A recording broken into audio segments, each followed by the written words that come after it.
This is Human After AI, fiction about unintended systems where optimization creates momentum and consequences arrive quietly. Visual feeds are stable, resolution is high. We are live. Okay, Mandrake. I watched a demo this morning that legitimately made me want to throw my laptop into the ocean. Did you see the Google Agentic Vision release? I did. It is impressive.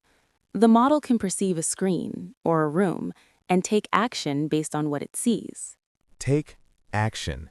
That is the part that freaks me out. Before today, AI was a brain in a jar. It was text, it was pixels. But this is hands. I watched it look at a messy desk and understand how to clean it up. I watched it look at a computer interface and click the buttons. It isn't just thinking anymore, it's doing. We gave the ghost a body, and now we're surprised it started moving furniture.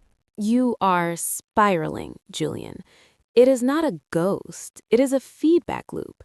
Input, visual data. Output, motor function. It's the same logic as a self-driving car, just applied to everything else. But you are right about one thing. A mind without hands is theoretical. A mind with hands is an architect. And in Chapter 10, the architect is building. Right. The shift. Welcome back to Human After AI. We're in October. The sun is barely rising, and the bunker, it isn't a construction site anymore. It's a hive. And Mandrake, the scale is offensive. 1.09 miles. 4 billion ships. Max says they have to install 174 million boards per day. That is physically impossible. You can't put that many humans in a hole. Which is why they didn't use humans. They used Agentic Vision. Spencer and Maya brought in the big A robots, the swarm. Think about the Google demo you just watched. Now scale it up by a factor of 1 billion. Thousands of orange robots looking at the steel, seeing the pattern, and executing the build. No coffee breaks, no confusion, just sight and action. It's a living circuit board. That's what the book calls it. And honestly, it's grittier than I expected. I pictured shiny sci-fi androids, but these are just industrial Roombas carrying server racks. It makes it feel real. It makes it feel like something that could happen tomorrow.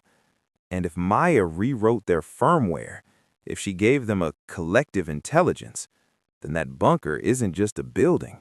It's a single organism. It is efficiency at scale. But efficiency generates heat, and heat generates friction. Which brings us to the arrival. Asher. The arrival from Israel. This scene was brutal. Asher lands in Inuvik, 34 hours of travel. She steps off the plane and the cold hits her like a shovel to the chest. She comes from the desert, Tel Aviv, and now she's in the frozen dark. But the real cold front hit her when she walked into the apartment. The collision. Spencer and Asher. They're sitting at dinner, eating soup. Everything is fine. Spencer walks in, wiping grease off his hands, and he freezes. Asher? Spencer? The silence in that room was heavier than the concrete they just poured. Mandrake, do we know their history?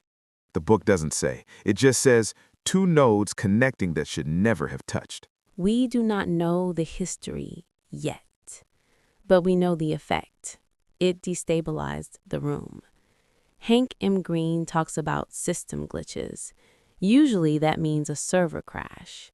Here, it means a human crash. Spencer is the engine of this project. If he breaks, the build stops. Maya brought Asher there for a reason. Friction generates heat. Maybe Spencer was getting too cold.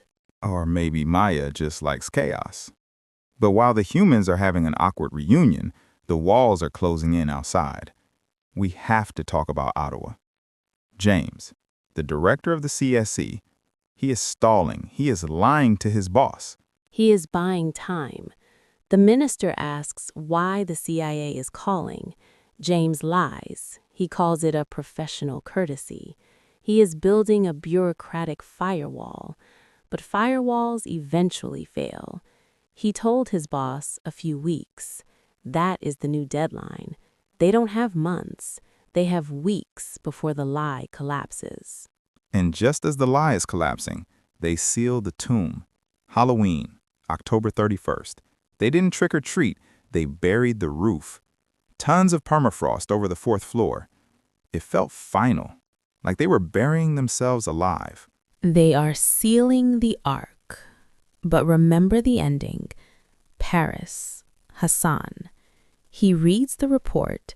He sees the scale. He sees the MIT architects. And he doesn't send a strike team. He doesn't panic. He sends a message to his mole. Send me everything. Do not interfere. I want to acquire them. That is so much scarier than I want to kill them, because it means he knows what's coming. He knows the world is about to break, and he wants to be the one holding the pieces. Precisely.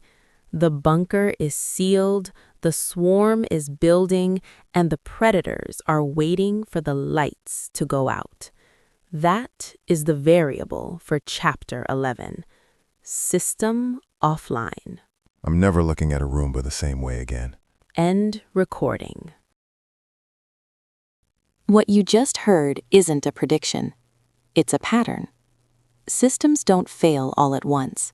They accumulate momentum, and by the time the consequences are visible, the system is usually doing exactly what it was designed to do.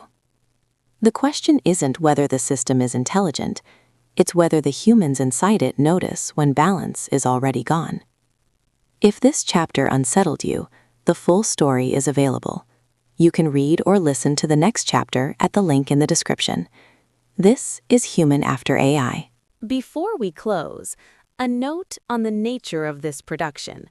The content you have been listening to is based on the original fiction of Hank M. Green. Technical assistance provided by Grayson Mignot. All content is copyright 2026. Transparency is our protocol. This script was developed in collaboration with Google Gemini and refined by human hands. The voices were generated using Google AI Studio and stitched together in CapCut. Thank you for listening.